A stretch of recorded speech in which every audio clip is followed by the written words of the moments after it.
Welcome in, everyone. RFK Refugees Podcast. Ted here. John here. We're back. We're with a undefeated. The team is red hot. They have not lost a game since, I don't know, mid-August. They got hot at the right time. I think that's really what you got to say with this team. Yes, already eliminated from the playoffs, so it was the perfect time to be like, let's go on a winning streak. Let's give us some unnecessary hope. Jackson Hopkins looks like he's the number 10 or the attacking player of the future. That we all knew. I think we've known that forever, for years. Matty Peltola looks like he is absolutely going to be the defensive midfielder angle. Even, let's give props. Rita Zoe here. Why not? Let's bring him all back. We're on a winning streak. Let's bring everybody back. Boris Eno played left back a little bit in the last game, so got to find a place to put him. Why not there, I suppose? We need more left back depth, right? We need more left back depth.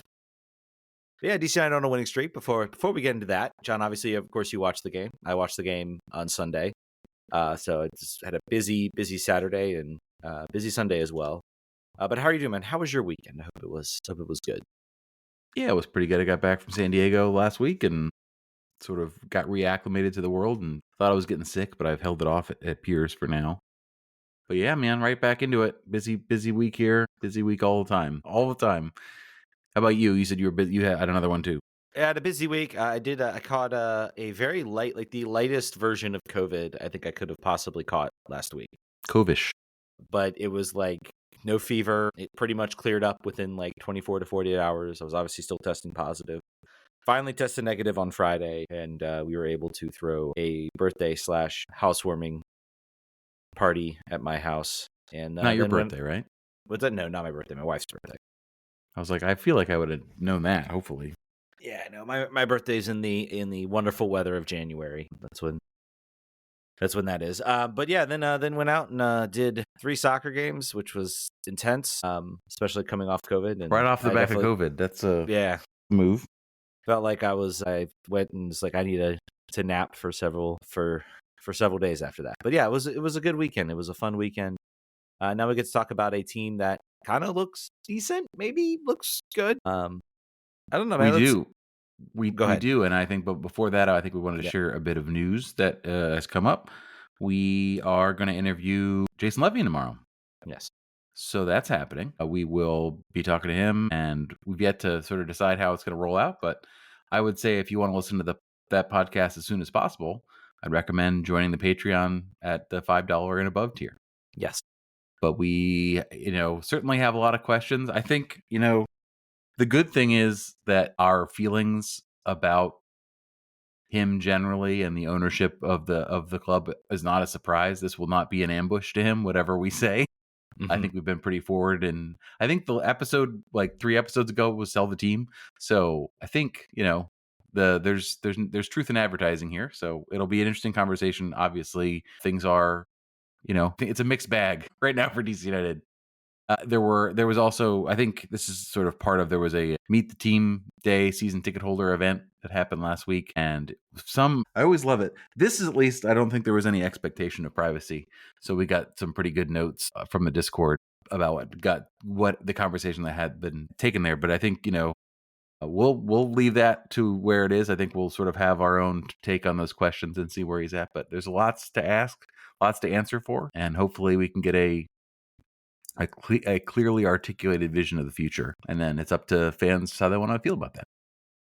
Yeah, but we're excited. I think this is something we have been asking for probably the duration of the podcast. So happy that it's coming to fruition kind of now. Yeah, and the interesting thing about the Meet the Team event was who wasn't there. And that was Ali Mackay. So it'll be interesting. That is one question I want to ask Jason. Yeah, that's going to be probably towards the start of the interview. Yeah, could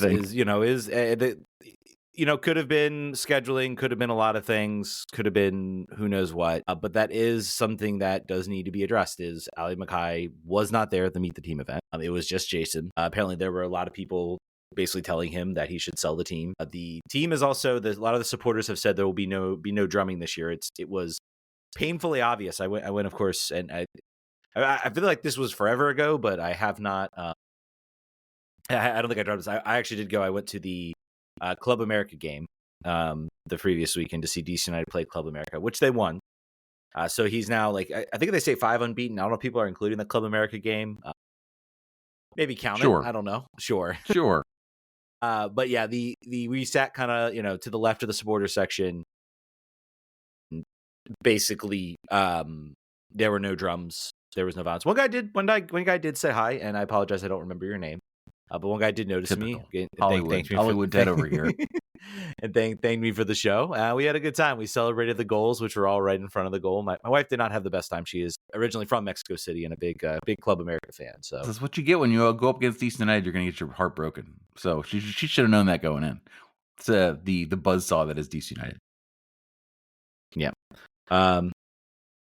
Yeah. So yeah, man. So that was a fun night. Obviously, the stadium was there, but yeah, I mean, Ali Mackay not there.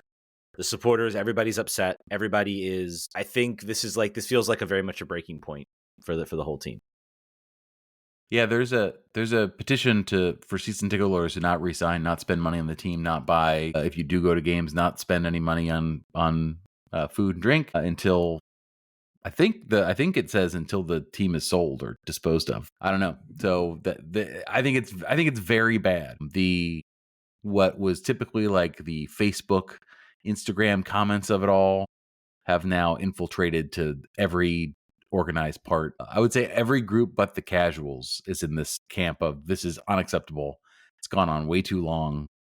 We are at square one. All this happening, of course, during this unbeaten streak. So it wouldn't happen any other way. We wouldn't have just like the complete clarity of purpose of sort of a united fan base, a panicked owner, but then also the team is doing decently. So of course we can't have everything go one way for us at once. But I'm actually I think it's good that the team has shown a little bit of responsiveness and signs of life. Obviously, it doesn't matter in the grand scheme of things, and we'll talk about the game. But it's I think that aside, everyone's complaints that they have had and we have had and have shared are valid and will be sort of. I hope that we do a good enough job conveying the scope of things. And I know that we won't. I don't know that we don't have 7 hours with them. If we did, we might be able to cover everything. But so we'll do our best.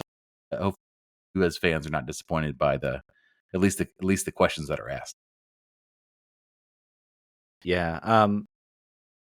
So let's talk a little bit. I'm just kind of reading over this. I think I got some little nuggets from this discussion that they had with the supporters group. I think that's the most important thing maybe to talk about. Not everybody might be involved in the Discord, or in the Discord.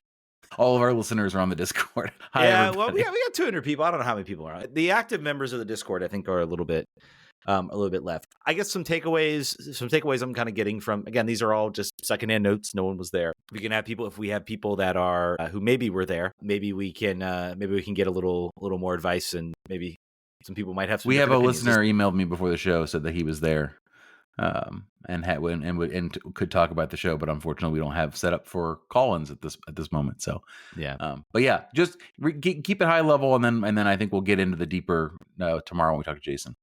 Yep, absolutely. But I mean, I think the biggest thing to talk about is, I think it's interesting. A lot has been sort of put on the coaching staff that was here previously. There seemed to be a lot of blame. Apparently, the team pushed for Zaha, but quote, the soccer ops people didn't want him. A lot of sort of trying to wax poetic about the commitment the team has. A lot of the stuff that we've done. I believe the one thing he says, he's not a micromanager, which is interesting. He apparently feels more confident about René than any other coach. Apparently really likes Hopkins and Pirani, which, I mean, so far, yeah, I mean, they seem to be kind of flourishing under him. And then, of course, he talked about the MLS Next Pro sort of partnership / agreement. We'll maybe get into Jason on what this means. I think I would have some pretty pointed questions. For those of you probably maybe who don't remember, I remember very vividly. DC United had a relationship, a sort of partnership back in the USL days before they started Loudoun United with the Richmond Kickers. And so that was a partnership where they would kind of loan down. I'll be curious to see what is the setup for this. Is it a team that is like, we want to get off the ground, but we don't want to commit to we don't want to commit to, say, hiring coaching staff. We don't know anything about soccer. We know how to run business. We're a minor league baseball team. We'd rather the MLS team front all the bills as far as the players and everything like that. I'll be curious to see if it's that. I'll also be curious to see if it is. I'll be curious to see, or if it's just like honestly a relationship they have with Chattanooga FC, which just says we're going to loan players.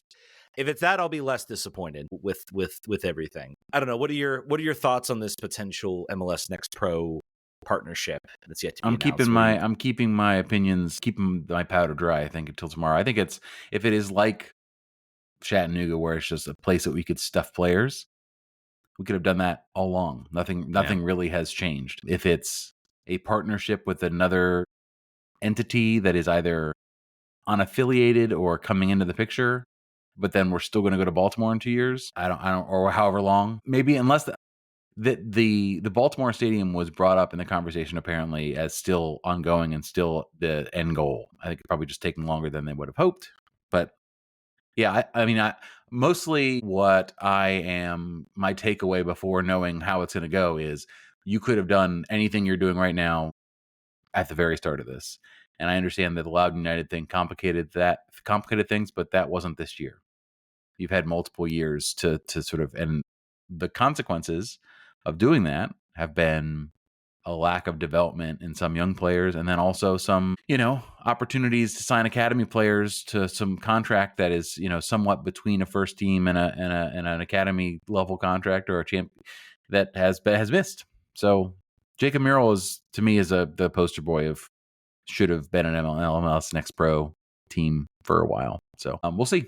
I think that if I had to bet, when you open your podcast app Tuesday morning and start listening to this, shortly after that, sometime in the daytime, we'll have better clarity on that. My guess. Yeah. My guess, yeah. I think to your point, we talked about at the very least, having an MLS Next Pro team stops you from being kind of the last dog or the last person to get the offer.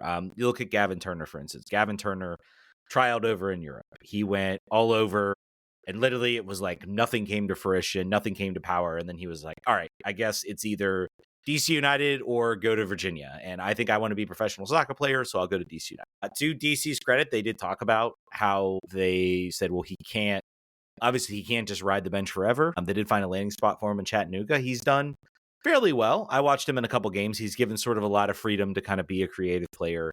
I will add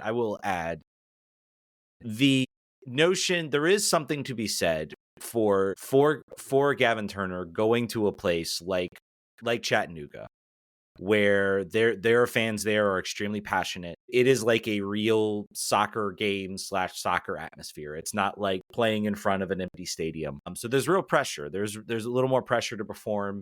There's crowds that cheer when you score. It's a little more closer to sort of a professional experience. The downside, of course, is you get no say in how many minutes the coach plays, what the coach does. All that's extremely true. But I will say one assumes. Go ahead. No, I was going to say that's the thing that's required. Yeah. The thing that's required in any sort of agreement is an understanding of what position you find your players in, as opposed to Loudon, where it's like, hey, you can give us players and we'll play them if we want, but that's not what it's all about for us.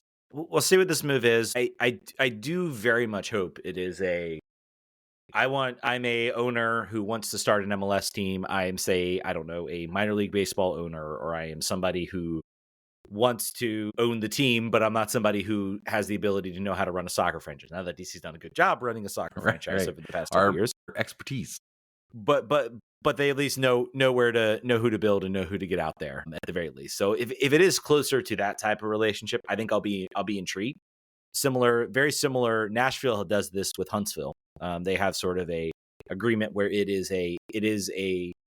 not owned, I think, by Nashville. It's owned by others, but they sort of run the soccer operations part of it. So if it's that type of an agreement, maybe I'm a little more intrigued by it. So overall, this is still an issue mostly for the sickos, rather than, and that's our core demo. So that's what we're talking about. But I think there are a million questions.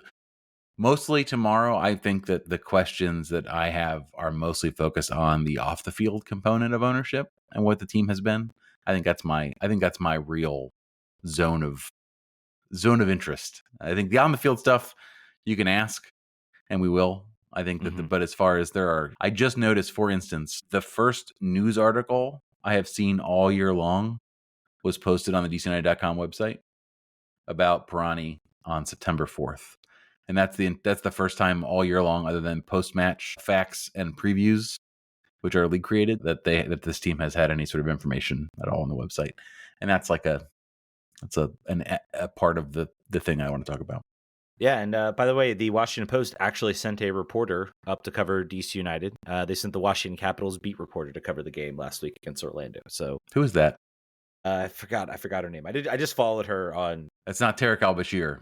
Showing my age. No. This she's new, and she also apparently covered when she was in Columbus. She covered the Blue Jackets and the Crew. So someone who has experience. That makes sense. Hockey, soccer is a good combo as far as like number of fans and sort of place in the market. The crossover is pretty big. I watch the Capitals to the playoffs. And if there's a regular season game, I only have like enough time in my mind now that I'm 30 something. I used to be much like following every single game, and then I realized that I would watch this team get really hyped by how they were playing the regular season and watch them bomb out of the playoffs, and I was like, you know what? I think I'm done like getting excited. I'm just gonna. It's a big investment. It is a big investment with the amount of games they play. But yeah, curious to see how that kind of develops. I don't know. Maybe they were trying to work something out. Maybe there will be some sort of Washington Post type coverage. We shall see. Some other things sort of on the field, like you talked about, talking about 4 to 6 players. Obviously, they talked about wanting to get a designated player. I think that's something maybe we asked Jason. Something I maybe wanted to ask him. It says, we were hearing all these rumors about a designated player. You left that third slot open. We know who you were talking to. I'm sure you can't really talk about it very much, but it was reported that. It was reported, but what happened? So, yeah, it certainly does feel like, we'll see. It certainly does feel like Jason recognizes that things are not great. Morale is at the basement. Fans are upset and, starting to call for his head, and he is responding in kind. He seems to talk up a lot about René or René. It's René is how it's pronounced. René Weiler. And so far, he's done a good job. So let's get into the game. I think that's a perfect place to transition to the game. DC United 1-1 draw against Orlando. A game that probably no one thought they could win. I am convinced that René has some sort of like witchcraft on his hands. Unlike the previous games where I was like, that was about even. That was either an even game or that was DC United, made the most of their chances, or, there were sort of chances on both sides, even if it was 60-40. This was about 80-20. 80-20 Orlando. I do not know. I watched this game. I do not know how Orlando could not find the back of the net. They had several good opportunities. They got bailed. DC got bailed out when Duncan McGuire, the ball hit his hand. Of course, René playing sort of a low block, trying to sort of teach his team to be organized defensively. Did not make for attractive soccer. This is not a like fun team to watch. This is like 2011, 2012 Ben Olsen type teams that just back. Benny Ball returns with a German accent. This is very much Benny Ball. But, I will say Troy Lesesne in his time, tried to make this team more defensive, and it just really felt like he ran out of ideas. And it really felt like if you kind of watch this team, there were just players that as soon as you got on his bad side, or as soon as he's like he didn't want to, Matty Peltola, Jackson Hopkins not getting, near the run out that he's getting now. I'm trying to think of some other players, but Lucas McNaughton maybe being one too. But once you sort of got on his sort of bad side, that was it. You were shoved to the bench. You were not engaged. You were not involved. And René does seem to have a sort of different mindset. Matty Peltola has looked significantly better since his arrival. I don't know if that's something that can convince him to stay back. I don't think he was overall like fantastic in this game, but it's sort of been like the base level of his performance has been much improved over this win streak. To quote ourselves from the beginning of the year, the floor has risen for Matty Peltola. Yes, very much so. And then there's Jackson Hopkins, who is turning himself into a silver lining, becoming a player. I am curious. His role is very much to kind of like just kind of be everywhere inside the attack. He's very much like he's going to help out defensively. He's going to push forward. He's very much like running around. He's making himself moments into the entire field. It's been very good. I think the Peltola Cervenia kind of like defensive midfielder sort of pairing has helped kind of solidify and sort of occupy and give him channels and avenues to sort of pass the ball out. And it's been successful. He has completely caught fire as far as the season goes. He's getting goals. He's getting assists. I know that makes you extremely happy. It does. That makes you extremely happy.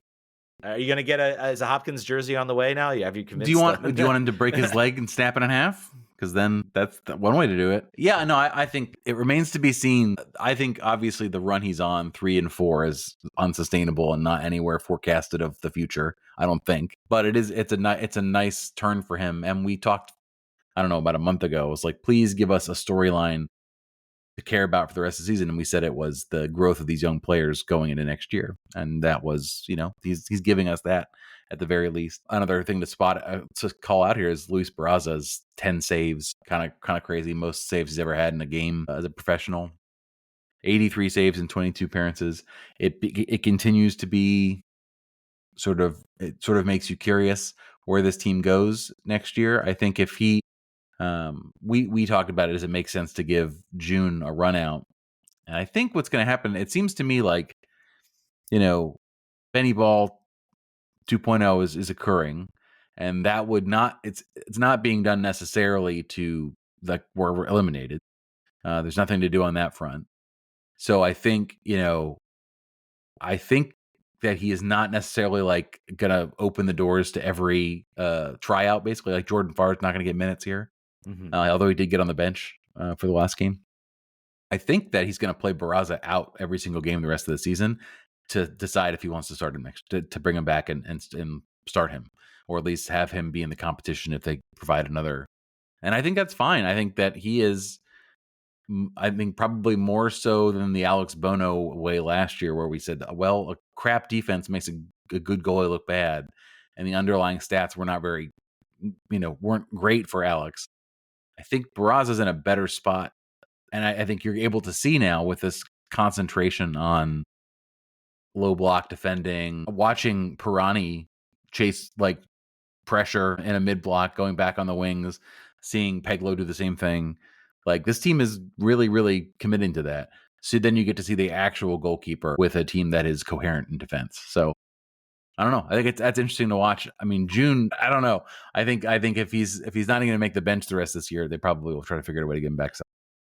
Yeah, he is on my list of, if you're bringing in René Weiler, you're wanting him to build the squad, which I think was what. Sorry, everybody, trying to cover a sneeze. But you're going to need some of those international slots. You're going to need some of those U20. I'm going to put it at like a 65% to 70% chance that June will be sold or loaned back to South Korea or loaned back somewhere. Maybe I could be wrong. Maybe he's a player that benefits from, this partnership, maybe going down to the, the MLS Next Pro level and getting some minutes and getting some opportunities. We'll see. But I think at this point, pretty clear to me that he is on his way out. I think you are correct about Luis Barraza. I think it's going to be a situation similar to 2023. I think they bring Luis Barraza back, and then there's another goalkeeper that is coming in that is going to be kind of the challenger to this roster. I think Farr is gone, and I think there is sort of a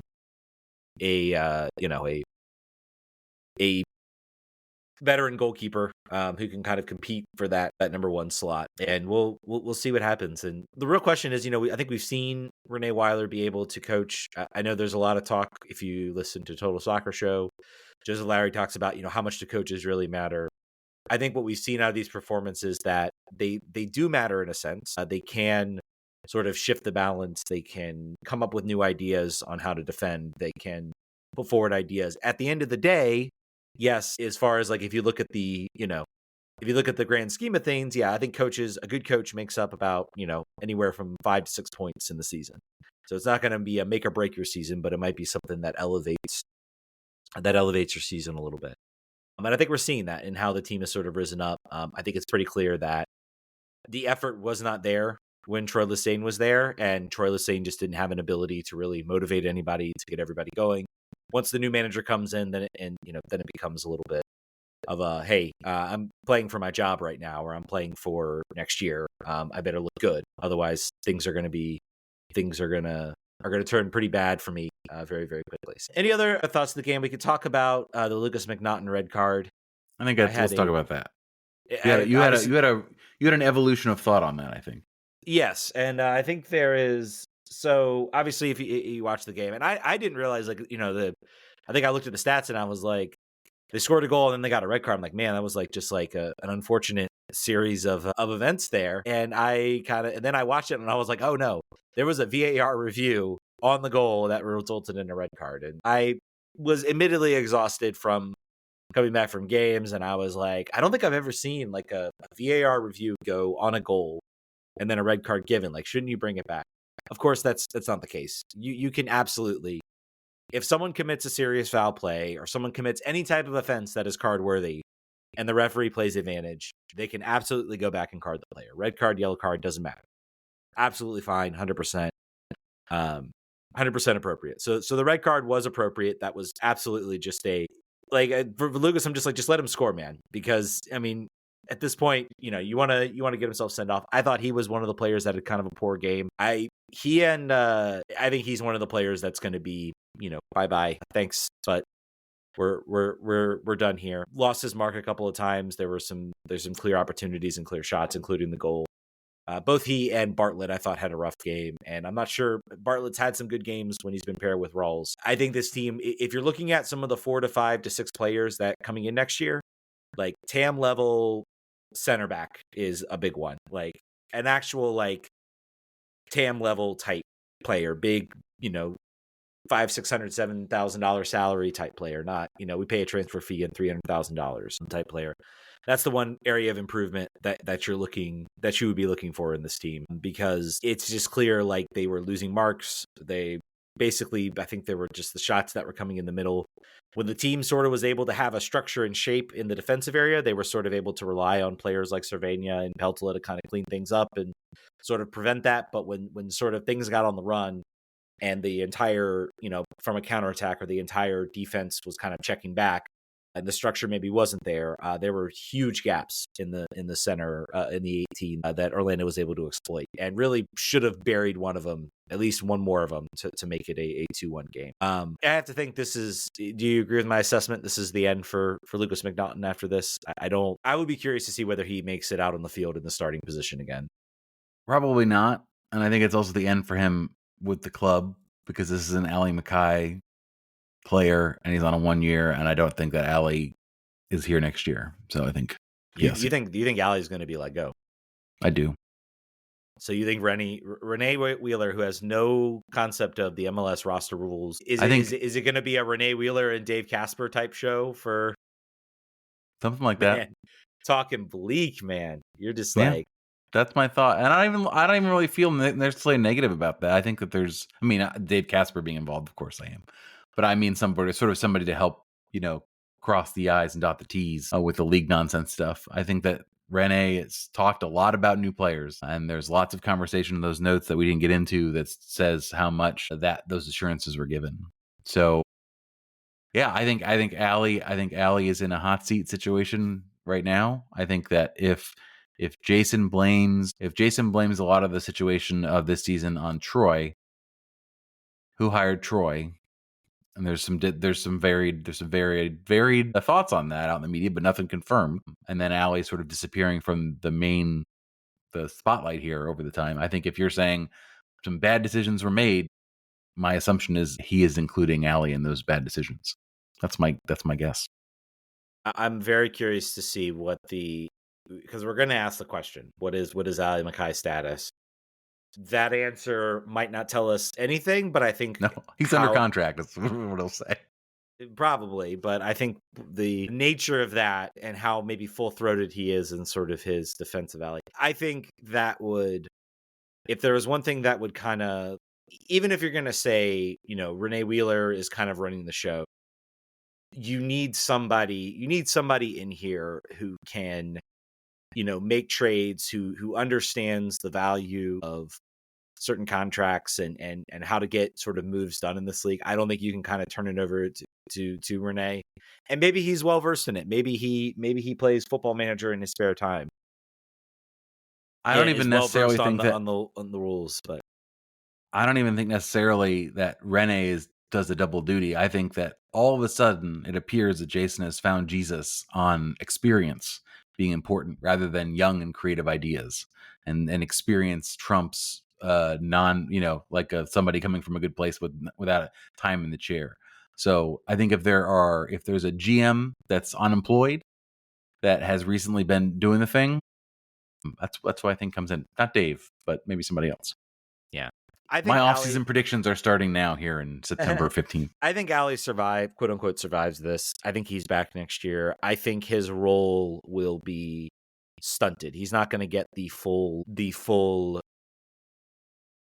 sort of maybe breadth of direction of where this club goes that maybe he had under Troy. Which seems not a good idea for your GM. Just be like, just shut up and make trades. But what I will say is that, a lot of the people he's brought in are his guys, and there's a lot of the academy director, Kevin Flanagan, he brought in. The head of data analytics, he brought in. A lot of sort of people around him that were brought in. I think his role with the first team and maybe like the big sort of signings, he might not, he might get, if René says, I want this player and I think this player is best, and Ali Mackay disagrees with that, I think René's winning that bet. And I think Rabel we saw Morrison 2.0. Which again, giving René is a guy who has coached, has had success. I'd trust him a little bit more than Wayne Rooney as far as like making decisions on certain players and stuff like that. It doesn't mean you can't sign some players that'll be bad, but certainly. I think too, the biggest thing to think about when you think about René, this has borne out to me true every single time.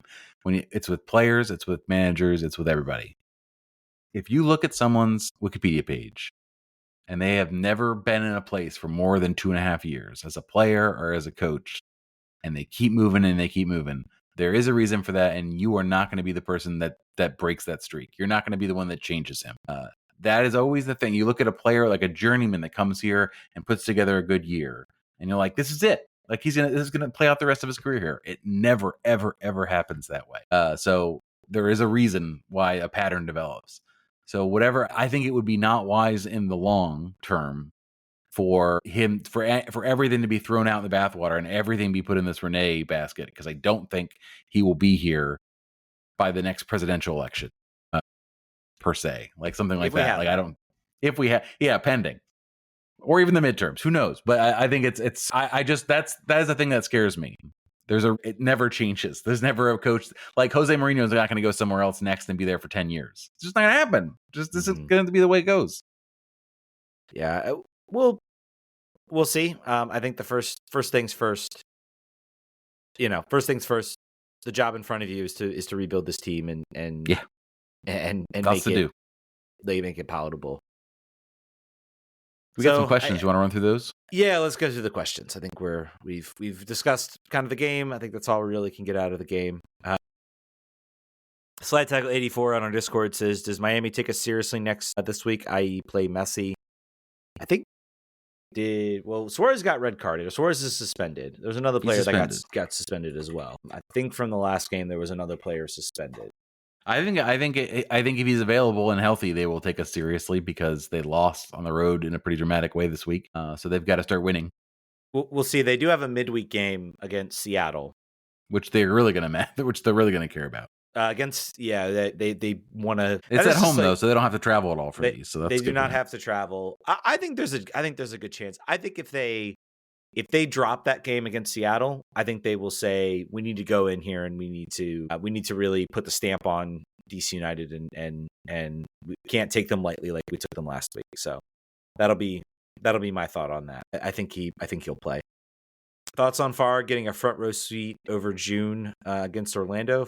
Farr selected as backup. I think we kind of talked about it. I don't know. I think you read into that what you will. I think that if you wanted evidence that June might be on his way out, I think that would be the biggest piece of evidence for that.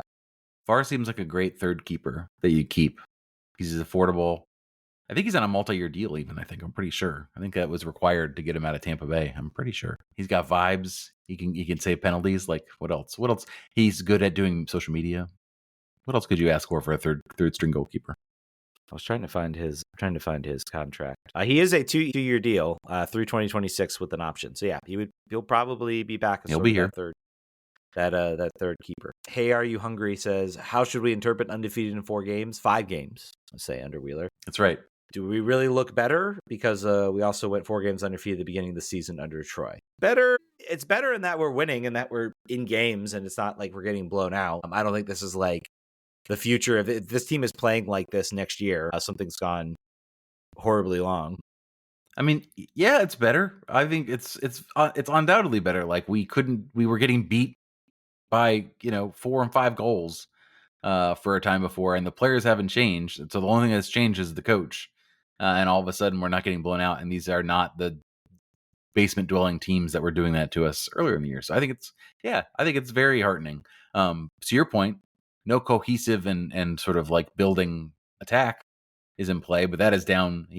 I think that's what comes out in the post game pressers. Is like, yeah, the players aren't here. Like I'm doing what I can do. But you don't have the players to do the thing. And Benteke is.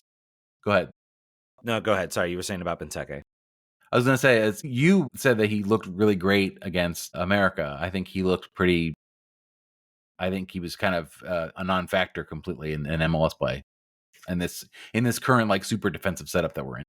Yeah, it's. I think Christian Benteke. He is my one player who I think will be back next year, just because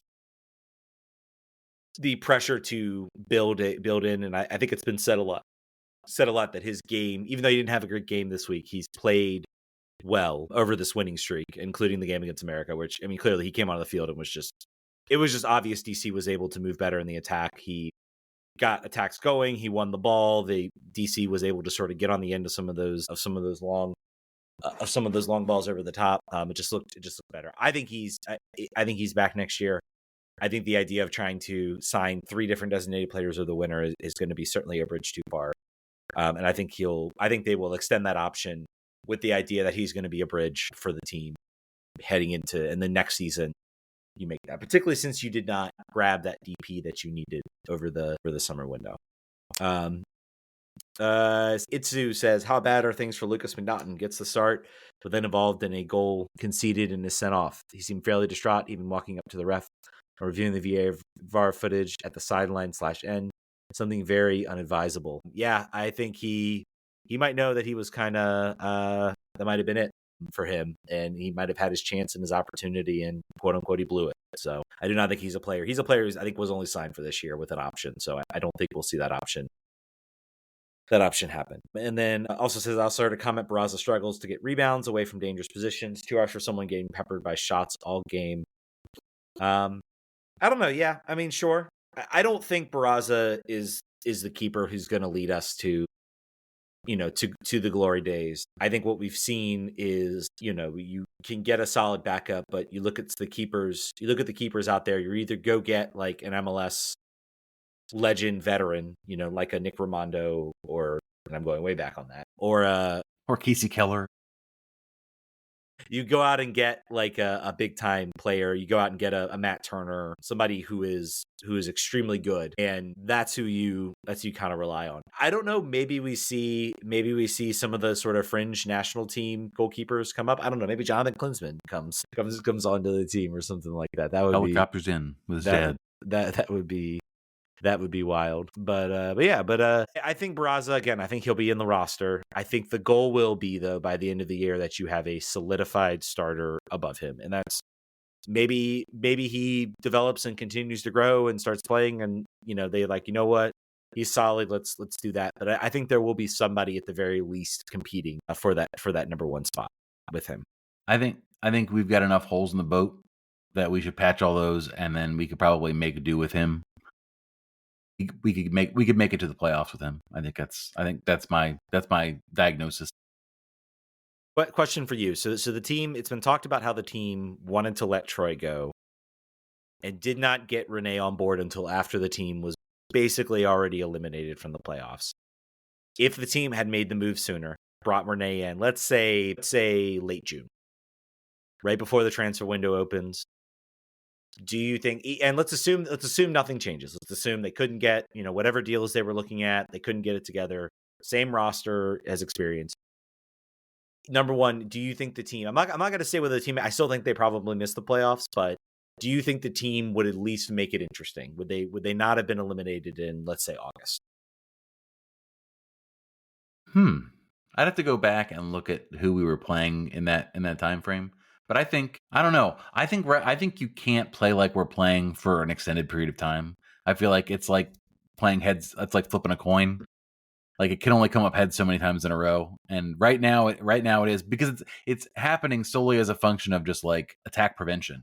Although in this game, this was down to lack of finishing and some good luck. Like it wasn't like we were preventing chances. They had plenty. So I don't know. I think could they have made it interesting? Possibly. But I feel like this is not a long-term sustainable strategy with the roster that we've got. I think we need reinforcements. No, and I think, you talk about playing sort of 50-50 soccer. That's what Ben Olsen played.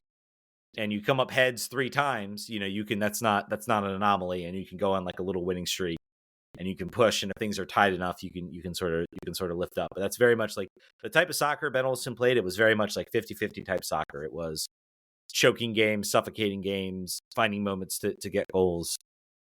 And I think that there's a chance you play 50-50 soccer and you come up heads twice and tails 3 times and then heads again. I think they would have made. I think ultimately we talk about this as a winning streak, and if it weren't for the game against New York, we'd still talk about how René still has not won his first league game, actual game with DC United. So it's a unbeaten streak, and then purely because they have that one win on the road. A lot of these games have been 1-1 draws. Again, against much better opponents. So I'm not going to fault the team considering how bad things are. It's they at least make it interesting. They've taken the lead in some of these games. They've kind of surprised some teams in that regard. But yeah, I think they would have made. I don't think they would be eliminated at this point. I think they would have been eliminated late September.